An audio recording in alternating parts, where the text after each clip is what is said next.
श्री गणेशाय नमः। शतरुद्र संहिता। शिवजी के महाकाल आदि 10 अवतारों का तथा 11 रुद्र अवतारों का वर्णन। तदंतर यक्षे शवरावतार की बात कहकर नंदीश्वर ने कहा, मुने, अब शंकर जी के उपासना कांड द्वारा सेवित महाकाल आदि 10 अवतारों का वर्णन भक्तिपूर्वक श्रवण करो। उनमें पहला अवतार महाकाल नाम से प्रसिद्ध है, जो सतपुरुषों को भोग और मोक्ष प्रदान करने वाला है। इस अवतार की शक्ति भक्तों की मनोवांछा पूर्ण करने वाली महाकाली है। दूसरा तार नामक अवतार हुआ, जिसकी शक्ति तारा देवी हुई। वे दोनों भुक्ति मुक्ति के प्रदाता तथा अपने सेवकों के लिए सुखदायक है। बाल भुवनेश नाम से तीसरा अवतार हुआ, उसमें बाला भुवनेशी शिवा शक्ति हुई, जो सज्जनों को सुख देने वाली है। चौथा भक्तों के लिए सुखद तथा भोग मोक्ष प्रदायक षोडश श्री विदेश नामक अवतार हुआ और षोडशी श्री विद्या शिवा उसकी शक्ति हुई। पांचवा अवतार भैरव नाम से प्रसिद्ध हुआ, जो सर्वदा भक्तों की कामनाओं को पूर्ण करने वाला है। इस अवतार की शक्ति का नाम है भैरवी गिरिजा, जो अपने उपासकों की अभीष्टदायिनी है। छठा शिवावतार छिन्नमस्तक नाम से कहा जाता है और भक्त कामप्रदा गिरिजा का नाम छिन्नमस्ता है। संपूर्ण मनोरथों के दाता शंभू का 7वां अवतार धूमपान नाम से विख्यात हुआ। उस अवतार में श्रेष्ठ उपासकों की लालसा पूर्ण करने वाली शिवा धूमावती हुई। शिवजी का 8वां सुखदायक अवतार बगलामुख है। उसकी शक्ति महान आनंददायिनी बगलामुखी नाम से विख्यात हुई। 9वां शिवावतार मातंग नाम से कहा जाता है। उस समय संपूर्ण अभिलाषाओं को पूर्ण करने वाली शर्वाणी मातंगी हुई। शंभू के भुक्ति मुक्ति रूप फल प्रदान करने वाले 10वें अवतार का नाम कमल है, जिसमें अपने भक्तों का सर्वथा पालन करने वाली गिरिजा कमला कहलाई। ये ही शिवजी के 10 अवतार हैं। ये सब के सब भक्तों तथा सत्पुरुषों के लिए सुखदायक तथा भोग मोक्ष के प्रदाता हैं। जो लोग महात्मा शंकर के इन 10 अवतारों की निर्विकार भाव से सेवा करते हैं, उन्हें ये नित्य नाना प्रकार के सुख देते रहते हैं। मुने, इस प्रकार मैंने 10 अवतारों का महात्म्य वर्णन कर दिया। तंत्र शास्त्र में तो यह सर्व कामप्रद बतलाया गया है। मुने, इन शक्तियों की भी अद्भुत महिमा है। तंत्र आदि शास्त्रों में इस महिमा का सर्व कामप्रद रूप से वर्णन किया गया है। ये नित्य दुष्टों को दंड देने वाली और ब्रह्मतेज की विशेष रूप से वृद्धि करने वाली है। ब्राह्मण, इस प्रकार मैंने तुमसे महेश्वर के महाकाल आदि 10 शुभ अवतारों का शक्ति सहित वर्णन कर दिया। जो मनुष्य समस्त शिव पर्वों के अवसर पर इस परम पावन कथा का भक्तिपूर्वक पाठ करता है, वह शिव जी का परम प्यारा हो जाता है। इस आख्यान का पाठ करने से ब्राह्मण के ब्रह्म तेज की वृद्धि होती है, क्षत्रिय विजय लाभ करता है, वैश्य धनपति हो जाता है और शूद्र को सुख की प्राप्ति होती है। सब धर्मपरायण शिव भक्तों को यह चरित्र सुनने से सुख प्राप्त होता है और उनकी शिव भक्ति विशेष रूप से बढ़ जाती है। मुने, अब मैं शंकर जी के एकादश श्रेष्ठ अवतारों का वर्णन करता हूँ, सुनो। उन्हें श्रवण करने से असत्य आदि जनित बाधा पीड़ा नहीं पहुंच सकती। पूर्व काल की बात है, एक बार इंद्र आदि समस्त देवता दैत्यों से पराजित हो गए। तब वे भयभीत हो अपनी पुरानी अमरावती को छोड़कर भाग खड़े हुए। यों दैत्यों द्वारा अत्यंत पीड़ित हुए वे सभी देवता कश्यप जी के पास गए। वहां उन्होंने परम व्याकुलता पूर्वक हाथ जोड़ एवं मस्तक झुकाकर उनके चरणों में अभिवादन किया और उनका भली भांति स्तवन करके आदरपूर्वक अपने आने का कारण प्रकट किया तथा दैत्यों द्वारा पराजित होने से उत्पन्न हुए अपने सारे दुखों को कह सुनाया। तात तब उनके पिता कश्यप जी देवताओं की उस कष्ट कहानी को सुनकर अधिक दुखी नहीं हुए, क्योंकि उनकी बुद्धि शिवजी में आसक्त थी। मुने, उन शांत बुद्धि मुनि ने धैर्य धारण करके देवताओं को आश्वासन दिया और स्वयं परम हर्षपूर्वक विश्वनाथपुरी काशी को चल पड़े। वहां पहुंचकर उन्होंने गंगा जी के जल में स्नान करके अपना नित्य नियम पूरा किया और फिर आदरपूर्वक उमा सहित सर्वेश्वर भगवान विश्वनाथ की भली भांति अर्चना की। तदंतर शंभु दर्शन के उद्देश्य से एक शिवलिंग की स्थापना करके वे देवताओं के हितार्थ परम प्रसन्नतापूर्वक घोर तप करने लगे। मुने, शिवजी के चरण कमलों में आसक्त मन वाले धैर्यशाली मुनिवर कश्यप को जब यूँ तप करते हुए बहुत अधिक समय व्यतीत हो गया, तब सत्पुरुषों के गति स्वरूप भगवान शंकर अपने चरणों में तल्लीन मन वाले कश्यप ऋषि को वर देने के लिए वहाँ प्रकट हुए। भक्तवत्सल महेश्वर परम प्रसन्न तो थे ही, अतः वे अपने भक्त मुनिवर कश्यप से बोले, वर मांगो। उन महेश्वर को देखते ही प्रसन्न बुद्धि वाले देवताओं के पिता कश्यप जी हर्षमग्न हो गए और हाथ जोड़कर उनके चरणों में नमस्कार करके स्तुति करते हुए यों बोले, महेश्वर, मैं सर्वथा आपका शरणागत हूँ। स्वामिन, देवताओं के दुख का विनाश करके मेरी अभिलाषा पूर्ण कीजिए। देवेश, मैं पुत्रों के दुख से विशेष दुखी हूँ, अतः ईश मुझे सुखी कीजिए, क्योंकि आप देवताओं के सहायक हैं। नाथ, महाबली दैत्यों ने देवताओं और यक्षों को पराजित कर दिया है, इसलिए शंभो, आप मेरे पुत्र रूप से प्रकट होकर देवताओं के लिए आनंददाता बनिए। नंदीश्वर जी कहते हैं, मुने कश्यप जी के ऐसा कहने पर सर्वेश्वर भगवान शंकर उनसे तथेति ऐसा ही होगा यो कहकर उनके सामने वहीं अंतर्ध्यान हो गए। तब कश्यप भी महान आनंद के साथ तुरंत ही अपने स्थान को लौट गए। वहाँ उन्होंने वह सारा वृतांत आदरपूर्वक देवताओं से कह सुनाया। तदंतर भगवान शंकर अपना वचन सत्य करने के लिए कश्यप द्वारा सुरभि के पेट से 11 रूप धारण करके प्रकट हुए। उस समय महान उत्सव मनाया गया, सारा जगत शिवमय हो गया। कश्यप मुनि के साथ साथ सभी देवता हर्ष विभोर हो गए। उनके नाम रखे गए कपाली, पिंगल, भीम, विरूपाक्ष, विलोहित, शास्ता, अजपाद, अहिर्बुंध्य, शंभु, चंड तथा भव। ये 11 रुद्र सुरभि के पुत्र कहलाते हैं। ये सुख के आवास स्थान है तथा देवताओं की कार्य सिद्धि के लिए शिव रूप से उत्पन्न हुए। ये कश्यप नंदन वीरवर रुद्र महान बल पराक्रम संपन्न थे। इन्होंने संग्राम में देवताओं की सहायता करके दैत्यों का संहार कर डाला। इन्हीं रुद्रों की कृपा से इंद्र आदि देवगण दैत्यों को जीतकर निर्भय हो गए। उनका मन स्वस्थ हो गया और वे अपना अपना राज्य कार्य संभालने लगे। अब भी शिव स्वरूपधारी वे सभी महारुद्र देवताओं की रक्षा के लिए सदा स्वर्ग में विराजमान रहते हैं। तात, इस प्रकार मैंने तुमसे शंकर जी के 11 रुद्र अवतारों का वर्णन कर दिया। ये सभी समस्त लोकों के लिए सुखदायक है। यह निर्मल आख्यान संपूर्ण पापों का विनाशक, धन, यश और आयु का प्रदाता तथा संपूर्ण मनोरथों को पूर्ण करने वाला है। नंदीश्वर जी कहते हैं, महामुने, अब तुम शंभु के एक दूसरे चरित्र को, जिसमें शंकर जी धर्म के लिए दुर्वासा होकर प्रकट हुए थे, प्रेम पूर्वक श्रवण करो।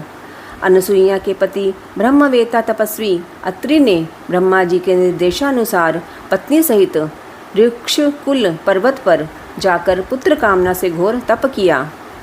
उनके तप से प्रसन्न होकर ब्रह्मा, विष्णु और महेश्वर तीनों उनके आश्रम पर गए।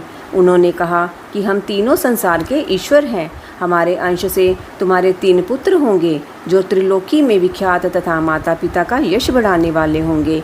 यूँ कहकर वे चले गए। ब्रह्मा जी के अंश से चंद्रमा हुए, जो देवताओं के समुद्र में डाले जाने पर समुद्र से प्रकट हुए थे। विष्णु के अंश से श्रेष्ठ संन्यास पद्धति को प्रचलित करने वाले दत्त उत्पन्न हुए और रुद्र के अंश से मुनिवर दुर्वासा ने जन्म लिया। इन दुर्वासा ने महाराज अम्बरीश की परीक्षा की थी। जब सुदर्शन चक्र ने इनका पीछा किया, तब शिवजी के आदेश से अम्बरीश के द्वारा प्रार्थना करने पर चक्र शांत हुआ। इन्होंने भगवान राम की परीक्षा की। काल ने मुनि का वेश धारण करके श्री राम के साथ यह शर्त की थी कि मेरे साथ बात करते समय श्री राम के पास कोई ना आए, जो आएगा उसका निर्वासन कर दिया जाएगा। दुर्वासा जी ने हट करके लक्ष्मण को भेजा, तब श्री राम ने तुरंत लक्ष्मण का त्याग कर दिया। इन्होंने भगवान श्री कृष्ण की परीक्षा की और उनको श्री रुक्मणी सहित रथ में जोता। इस प्रकार दुर्वासा मुनि ने अनेक विचित्र चरित्र किए। मुने, अब इसके बाद तुम हनुमान जी का चरित्र श्रवण करो। हनुम रूप से शिवजी ने बड़ी उत्तम लीलाएं की है। विप्रवर, इसी रूप से महेश्वर ने भगवान राम का परम हित किया था। वह सारा चरित्र सब प्रकार के सुखों का दाता है, उसे तुम प्रेम पूर्वक सुनो। एक समय की बात है जब अत्यंत अद्भुत लीला करने वाले गुणशाली भगवान शंभू को विष्णु के मोहिनी रूप का दर्शन प्राप्त हुआ, तब वे कामदेव के बाणों से आहत हुए की तरह शुद्ध हो उठे। उस समय उन परमेश्वर ने राम कार्य की सिद्धि के लिए अपना वीर्यपात किया। तब सप्तऋषियों ने उस वीर्य को पत्रपुटक में स्थापित कर लिया, क्योंकि शिवजी ने ही राम कार्य के लिए आदरपूर्वक उनके मन में प्रेरणा की थी। तत्पश्चात उन महर्षियों ने शंभू के उस वीर्य को राम कार्य की सिद्धि के लिए गौतम कन्या अंजनी में कान के रास्ते स्थापित कर दिया। तब समय आने पर उस गर्भ से शंभू महान बल पराक्रम संपन्न वानर शरीर धारण करके उत्पन्न हुए। उनका नाम हनुमान रखा गया। महाबली कपीश्वर हनुमान जब शिशु ही थे, उसी समय उदय होते हुए सूर्य बिंब को छोटा सा फल समझकर तुरंत ही निगल गए। जब देवताओं ने उनकी प्रार्थना की, तब उन्होंने उसे महाबली सूर्य जानकर उगल दिया। तब देवऋषियों ने उन्हें शिव का अवतार माना और बहुत सा वरदान दिया। तदंतर हनुमान अत्यंत हर्षित होकर अपनी माता के पास गए और उन्होंने यह सारा वृतांत आदरपूर्वक कह सुनाया। फिर माता की आज्ञा से धीर वीर कपि हनुमान ने नित्य सूर्य के निकट जाकर उनसे अनायास ही सारी विद्याएं सीख ली। तदंतर रुद्र के अंशभूत कपिश्रेष्ठ हनुमान सूर्य की आज्ञा से सूर्यांश से उत्पन्न हुए सुग्रीव के पास चले गए। इसके लिए उन्हें अपनी माता से भी अनुज्ञा मिल चुकी थी।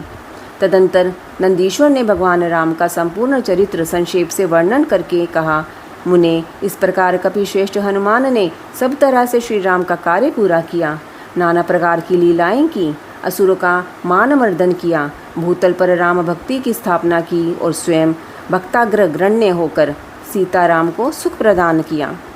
वे रुद्रावतार ऐश्वर्यशाली हनुमान लक्ष्मण के प्राणदाता, संपूर्ण देवताओं के गर्वहारी और भक्तों का उद्धार करने वाले हैं।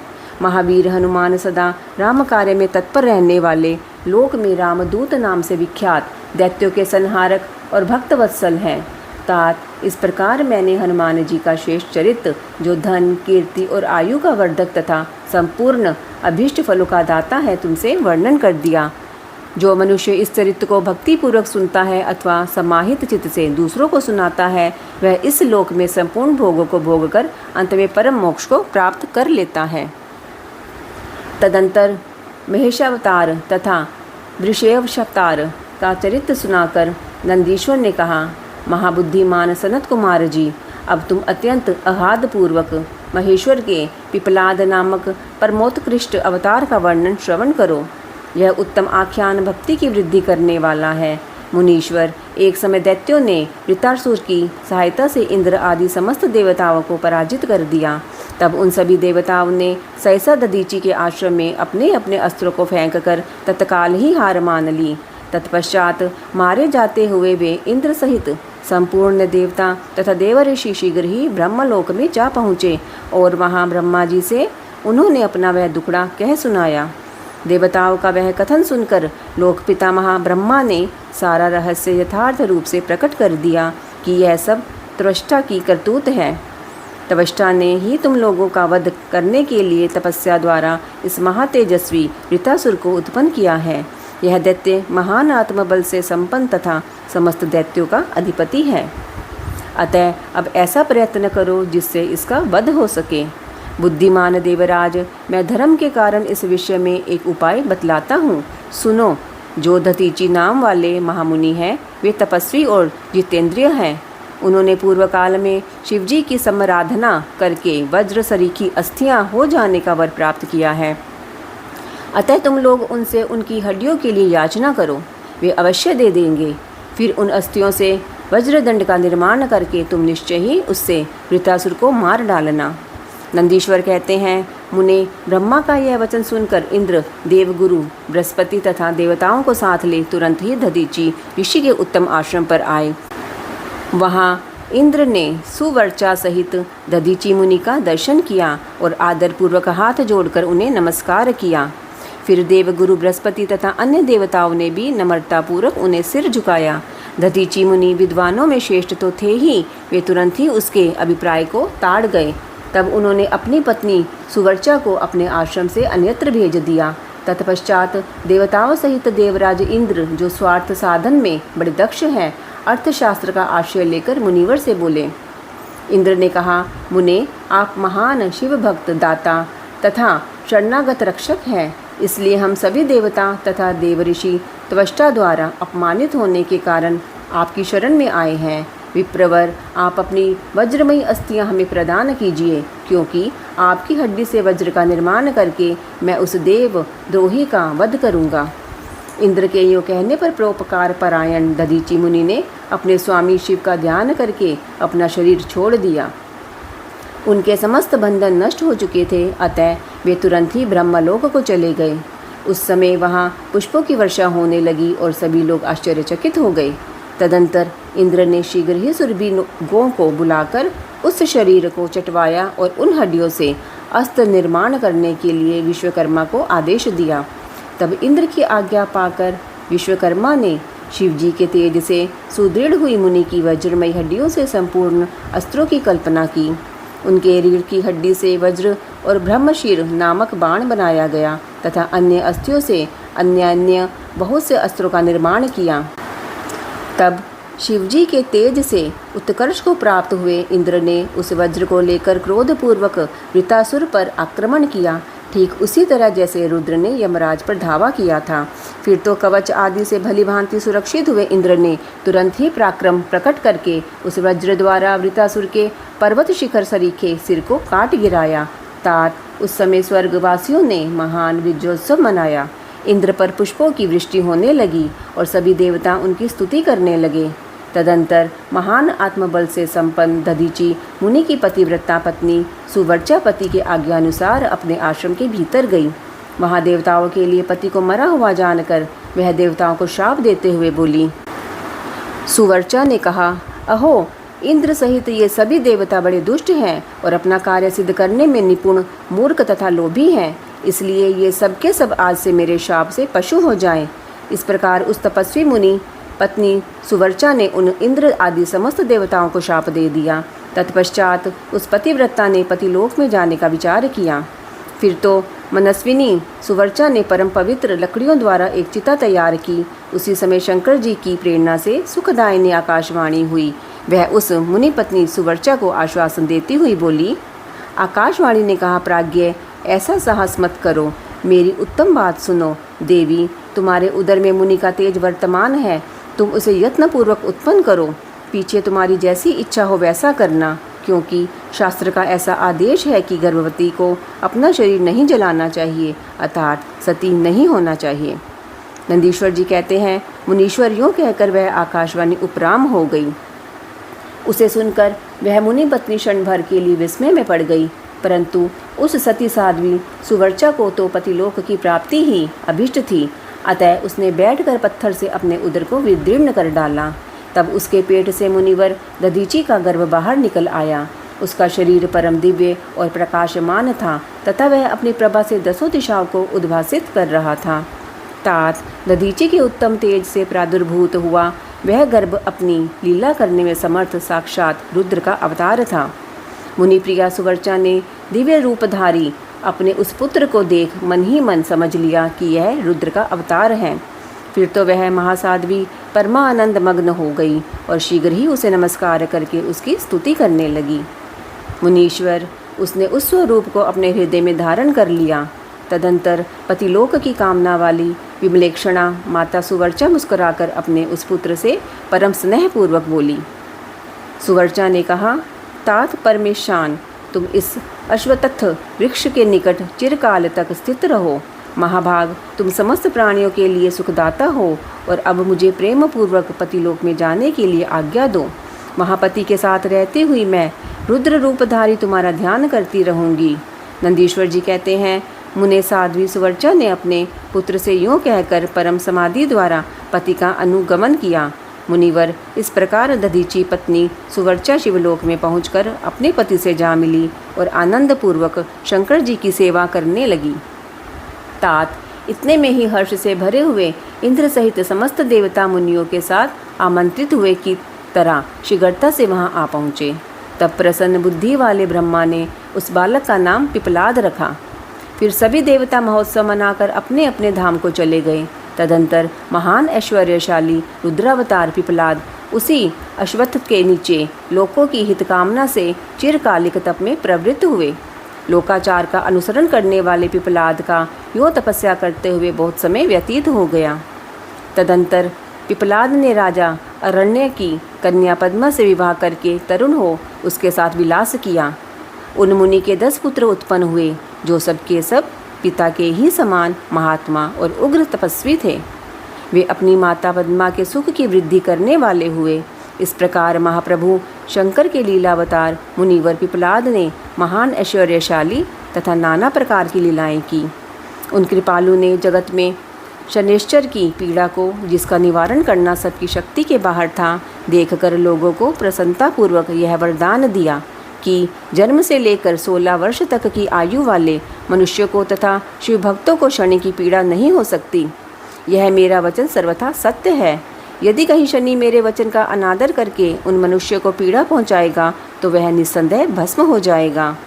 तात इसलिए उस भय से भीत हुआ। ग्रह श्रेष्ठ शनैश्चर विकृत होने पर भी वैसे मनुष्य को कभी पीड़ा नहीं पहुंचाता। मुनिवर, इस प्रकार मैंने लीला से मनुष्य रूप धारण करने वाले पिपलाद का उत्तम चरित्र तुम्हें सुना दिया। यह संपूर्ण कामनाओं को पूर्ण करने वाला है। गादी, कौशिक और महामुनि पिपलाद, ये तीनों स्मरण किए जाने पर शनैश्चर जनित पीड़ा का नाश कर देते हैं। वे मुनिवर दधीची जो परम ज्ञानी सतपुरुषों के प्रिय तथा महान शिव भक्त थे, धन्य है जिनके यहाँ स्वयं आत्मज्ञानी महेश्वर पिपलाद नामक पुत्र होकर उत्पन्न हुए। तात यह आख्यान निर्दोष स्वर्गप्रद कुग्रह जनित दोषों का संहारक, संपूर्ण मनोरथों का पूरक और शिव भक्ति की विशेष वृद्धि करने वाला है। तदंतर वैश्यनाथ अवतार का वर्णन करके नंदीश्वर ने द्विजेश्वर तार का प्रसंग चलाया। वे बोले, तात पहले जिन नृपश्रेष्ठ बृहदायु का परिचय दिया गया था और जिन पर भगवान शिव ने ऋषभ रूप से अनुग्रह किया था, उन्हें नरेश के धर्म की परीक्षा लेने के लिए वे भगवान फिर द्विजेश्वर रूप में प्रकट हुए थे। ऋषभ के प्रभाव से रणभूमि में शत्रु पर विजय पाकर शक्तिशाली राजकुमार भद्रायु जब राज्य सिंहासन पर आरूढ़ हुए, तब राजा चंद्रागद तथा रानी सीमांतिनी की बेटी सती साध्वी कीर्तिमालिनी के साथ उनका विवाह हुआ। किसी समय राजा भद्रायु ने अपनी धर्मपत्नी के साथ वसंत ऋतु में वन विहार करने के लिए एक गहन वन में प्रवेश किया। उनकी पत्नी शरणागत जनों का पालन करने वाली थी। राजा का भी ऐसा ही नियम था। उन राज दंपति की धर्म में कितनी दृढ़ता है, इसकी परीक्षा के लिए पार्वती सहित भगवान शिव ने एक लीला रची। शिवा और शिव उस वन में ब्राह्मणी और ब्राह्मण के रूप में प्रकट हुए। उन दोनों ने लीलापूर्वक एक मायामय व्याघ्र का निर्माण किया। वे दोनों भय से विहल हो व्याघ्र से थोड़ी ही दूर आगे रोते चिल्लाते भागने लगे और व्याघ्र उनका पीछा करने लगा। राजा ने उन्हें इस अवस्था में देखा। वे ब्राह्मण दंपति भी भय से विहल हो महाराज की शरण में गए और इस प्रकार बोले। ब्राह्मण दंपति ने कहा, महाराज हमारी रक्षा कीजिए, रक्षा कीजिए। वह व्याघ्र हम दोनों को खा जाने के लिए आ रहा है। समस्त प्राणियों को काल के समान भय देने वाला यह हिंसक प्राणी हमें अपना आहार बनाए, इसके पूर्व ही आप हम दोनों को बचा लीजिए। उन दोनों का यह करुण क्रंदन सुनकर महावीर राजा ने जो ही धनुष उठाया त्यों ही वह व्याघ्र उनके निकट आ पहुंचा। उसने ब्राह्मणी को पकड़ लिया। वह बेचारी हाँ नाथ, हाँ नाथ, हाँ प्राणवल्लभ, हाँ शंभो, हाँ जगतगुरो इत्यादि कहकर रोने और विलाप करने लगी। व्याघ्र बड़ा भयानक था। उसने जो ही ब्राह्मणी को अपना ग्रास बनाने की चेष्टा की त्यों ही भद्रायु ने तीखे बाणों से उसके मर्म में आघात किया, परंतु उन बाणों से उस महाबली व्याघ्र को तनिक भी व्यथा नहीं हुई। वह ब्राह्मणी को बलपूर्वक घसीटता हुआ तत्काल दूर निकल गया। अपनी पत्नी को भाग के पंजे में पड़ी देख ब्राह्मण को बड़ा दुख हुआ और वह बारंबार रोने लगा। देर तक रोकर उसने राजा भद्रायु से कहा, राजन तुम्हारे वे बड़े बड़े अस्त्र कहाँ हैं? दुखियों की रक्षा करने वाला तुम्हारा विशाल धनुष कहाँ है? सुना था तुम में 12,000 बड़े बड़े हाथियों का बल है, वह क्या हुआ? तुम्हारे शंख खड्ग तथा मंत्रास्त्र विद्या से क्या लाभ हुआ? दूसरों को क्षीण होने से बचाना क्षत्रिय का परम धर्म है। धर्मज्ञ राजा अपना धन और प्राण देकर भी शरण में आए हुए दीन दुखियों की रक्षा करते हैं। जो पीड़ितों की प्राण रक्षा नहीं कर सकते, ऐसे लोगों के लिए तो जीने की अपेक्षा मर जाना ही अच्छा है। इस प्रकार ब्राह्मण का विलाप और उसके मुख से अपने पराक्रम की निंदा सुनकर राजा ने शोक से मन ही मन इस प्रकार विचार किया, अहो, आज भाग्य के उलट फेरे से मेरा पराक्रम नष्ट हो गया, मेरे धर्म का भी नाश हो गया, अतः अब मेरी संपदा, राज्य और आयु का भी निश्चय ही नाश हो जाएगा। यूँ विचार कर राजा भद्रायु ब्राह्मण के चरणों में गिर पड़े और उसे धीरज बंधाते हुए बोले, ब्राह्मण, मेरा पराक्रम नष्ट हो गया है, महामते मुझ क्षत्रियात धम पर कृपा करके शोक छोड़ दीजिए। मैं आपको मनोवांछित पदार्थ दूंगा। यह राज्य, यह रानी और मेरा यह शरीर सब कुछ आपके अधीन है। बोलिए, आप क्या चाहते हैं?